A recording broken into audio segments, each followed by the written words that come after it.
गोटे के नमस्कार। माता तीर्थ औसी के अवसर पर माँ के लेल एकटा हम अपन मन के उद्गार लिखने छी। ई रचना हमर अपन नहीं व्यक्तिगत, तो कनी ध्यान से सुनल जेतै। माँ के तुलना करत के जग में, माँ सन के हितकारी जग में, माँ सन के हितकारी।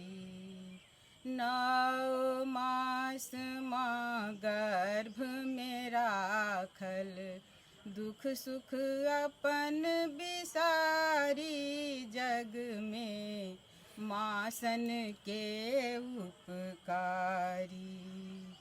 10 सोवा दूध पियाए कैल माँ, स्वस्थ शरीर तैयारी। मातु पिता के सद शिक्षा स, मातु पिता के सद शिक्षा स, दुर्गुण गेल हेराई जग में, माँ सन के हितकारी।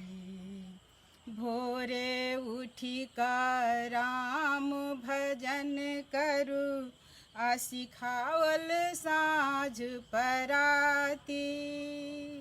घर घरवारी से हो सिखावल, घर घरवारी से हो सिखावल, हरल कलेश हमारी माँ सन के जग में हितकारी। सूता काल में लोरी सुनावल, सिखावल साँझ पराती। सूता काल में लोरी सुनावल, सिखावल साँझ पराती। एहन सुबुद्धि देलो हमरा, एहन सुबुद्धि देलो हमरा, जीवन भेल खुशहाली माँ सन के जग में हितकारी। सासू माँ के नंदनी हम छी, सुधा बेटी माँ के। सासू माँ के नंदनी हम छी, सुधा बेटी माँ के।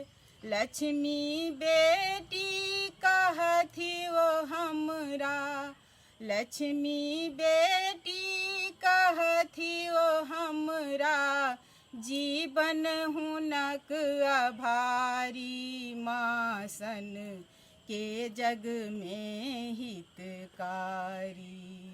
माँ के तुलना करत के जग में, माँ सन के हितकारी जग में, माँ सन के उपकारी।